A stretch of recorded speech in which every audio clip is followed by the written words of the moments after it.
穿越仙途，情劍天涯第一章。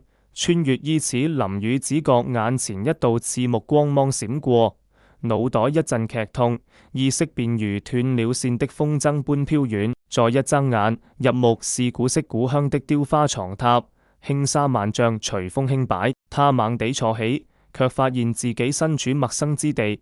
房間佈置典雅，散發着古樸氣息，與他原本生活的現代都市截然不同。這是哪兒？我怎麼會在這兒？林宇滿心疑惑，喃喃自語，還沒等他理出頭緒，房門吱呀一聲被推開，一位身着古裝、面容清麗的女子走了進來。她見林宇醒了，眼中閃過一絲驚喜，快步上前道：公子，你可算醒了？你都昏迷3日了，可把翠兒急壞了。林宇看着眼前自稱翠兒的丫鬟，心中愈發迷茫，剛想開口詢問，卻腦袋一暈，原主的記憶如潮水般湧入他的腦海，這才知曉自己竟穿越到了一個名為靈幻大陸的修仙世界。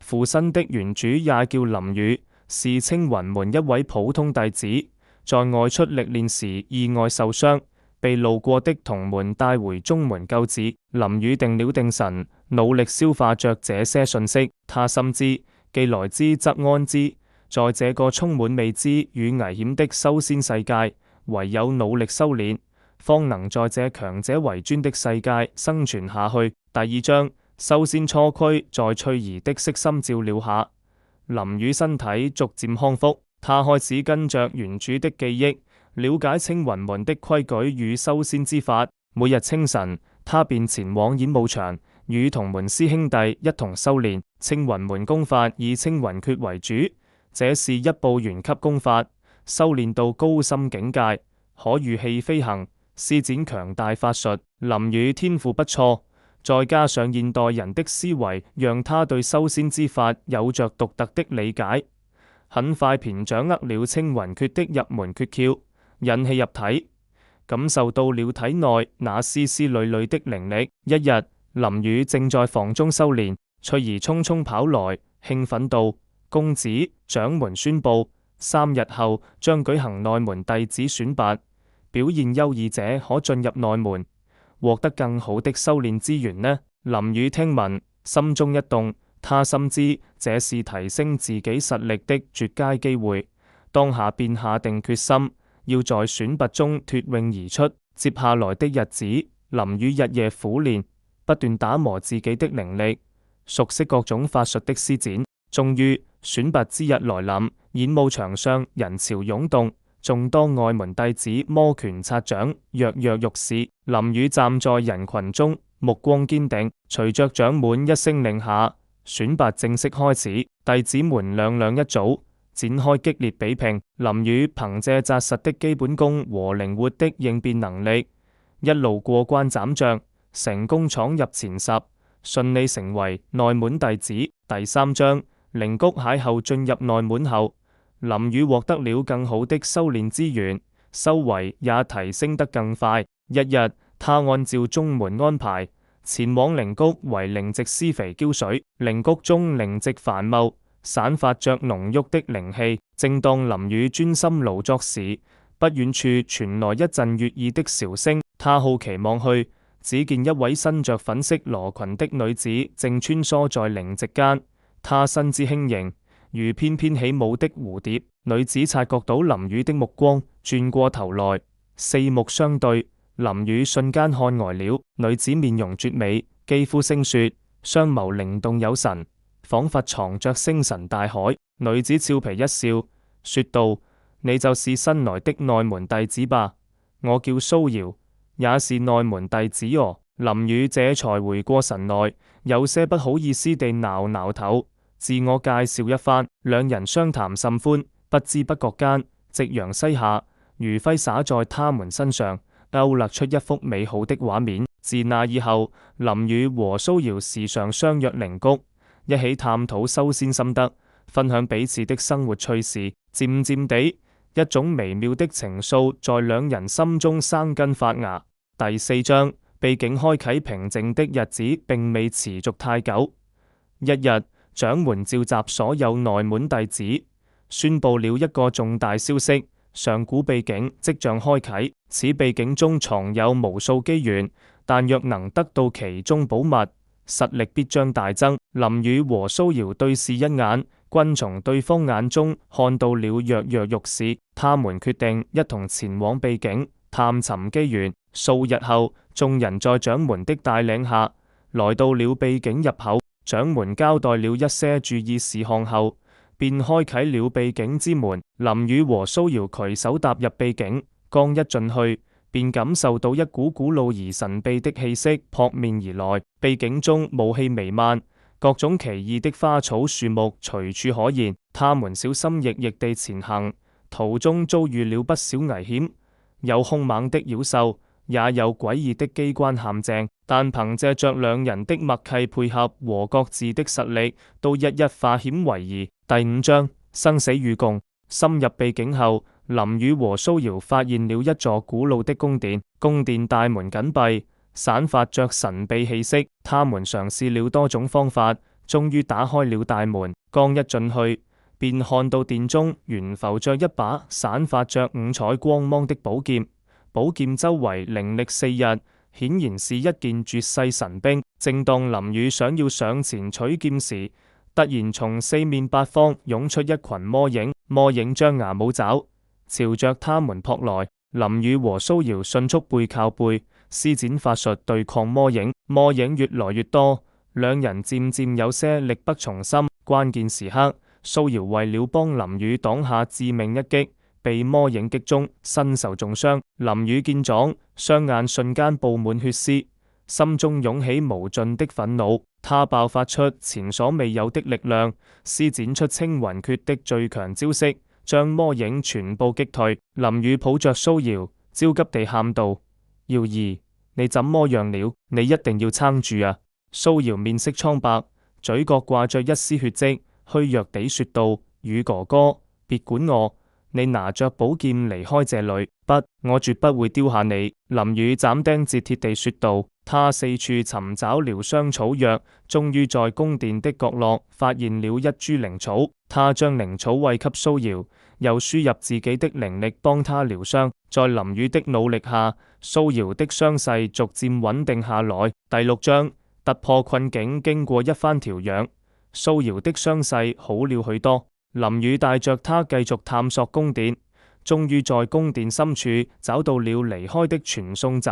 然而傳送陣卻需要大量靈力啟動。林宇和蘇瑤將體內靈力全部注入傳送陣，就在靈力即將耗盡之時，傳送陣終於啟動，光芒閃過，兩人被傳送到了秘境之外。此時其他弟子大多已經出來，看到林宇和蘇瑤，紛紛投來敬佩的目光。掌門走上前，欣慰地說道：你們二人在秘境中表現出色，不僅獲得了寶劍，還成功活着出來，實乃我青雲門之幸。林宇和蘇瑤相視一笑，經歷了這場生死考驗，他們的感情更加深厚了。回到中門後，林宇憑借着在秘境中獲得的機緣，修為突破到了築基期，蘇瑤也有所提升。第7章情根深種。隨着時間的推移，林宇和蘇瑤在中門中一起修煉，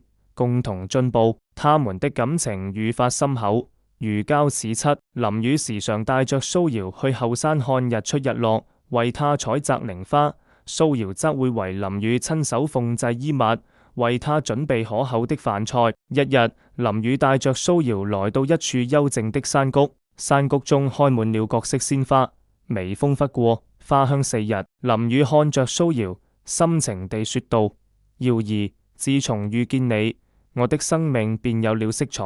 我喜歡你，想與你相伴一生。你願意嫁給我嗎？說着，他拿出一枚用靈力凝聚而成的戒指，遞到蘇瑤面前。蘇瑤眼中閃爍着感動的淚花，他輕輕點頭，說道：宇哥哥，我願意。林宇欣喜若狂，將戒指戴在蘇瑤手上，然後緊緊地擁抱着她。在這美麗的山谷中，兩人許下了一生的誓言。然而幸福的時光總是短暫的。不久後，青雲門收到消息，魔道勢力日益壯大，正在四處擴張，對各大門派構成了嚴重威脅。掌門決定召開修仙界大會，商討對抗魔道之策。林宇和蘇瑤也隨掌門一同前往。第8章風雲突變，修仙界大會在一座繁華的修仙城市中舉行。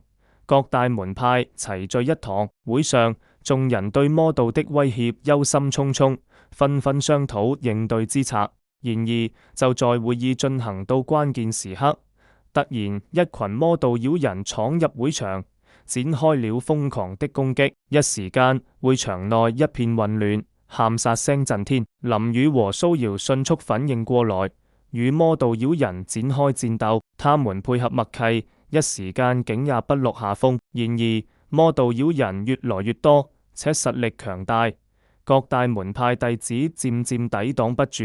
混亂中，林宇看到一位魔道長老正朝着蘇瑤攻去，他心中大驚，不顧一切地衝過去，想要為蘇瑤擋下這一擊。就在他即將靠近蘇瑤時，那魔道長老卻突然施展出詭異法術，一道黑色光芒擊中林宇，他瞬間口吐鮮血，倒在地上。宇哥哥！蘇瑤見狀，悲痛欲絕，他不顧一切地衝向魔道長老，想要為林宇報仇，但他因情緒激動，一時疏忽，被另一名魔道妖人偷襲，也身受重傷。第9章生死邊緣，林宇和蘇瑤被同門救回青雲門時，已陰暗一色，掌門和長老們全力為他們療傷，但兩人傷勢過重，生命垂危。林宇意識模糊間，仿佛看到了自己與蘇瑤相識相知的點點滴滴，他心中充滿了不捨。瑤兒，我不能就這樣放棄，我要活下去，我還要和你在一起。林宇心中吶喊着，不知從何處湧起一股強大的求生慾望，他努力運轉體內靈力，試圖修復受損的經脈。與此同時，蘇瑤也在生死邊緣掙扎，他心中想着林宇，強撐着一口氣，不願就此離去。在兩人堅定的信念下，他們的傷勢竟奇蹟般地開始好轉。經過數月的調養，林宇和蘇瑤終於康復。他們深知魔道的威脅一日不除，修仙界便永無寧日。於是兩人決定閉關修煉，提升實力，為對抗魔道做準備。第10章決戰前夕，林宇和蘇瑤閉關修煉期間，修仙界局勢愈發緊張，魔道勢力不斷擴張，已經有多個小門派慘遭滅門。青雲門也加強了防備，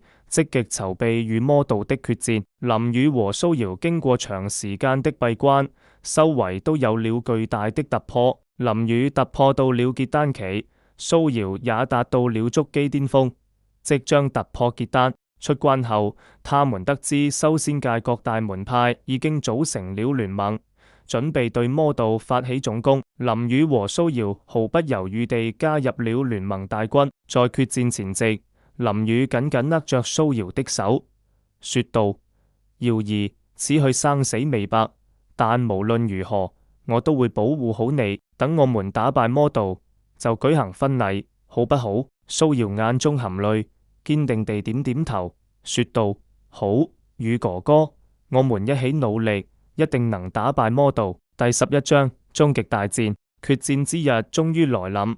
修仙聯盟大軍與魔道妖人在一片廣袤的荒原上對峙，雙方劍拔弩張，氣氛緊張到了極點。隨着掌門一聲令下，戰鬥正式打響。林宇和蘇瑤並肩作戰，他們施展出各自的絕技，與魔道妖人展開殊死搏鬥。林宇手持從秘境中獲得的寶劍，劍氣縱橫，所到之處，魔道妖人紛紛倒下。蘇瑤則施展法術，為林宇提供支援，同時也擊殺了不少敵人。戰場上，喊殺聲、法術轟鳴聲交織在一起，鮮血染紅了大地。修仙聯盟雖然人數眾多，但魔道妖人實力也不容小覷，雙方陷入了僵持。關鍵時刻，林宇突然感受到體內一股強大的力量湧動，他知道這是自己突破結丹期後的潛力爆發。他施展出最強招式，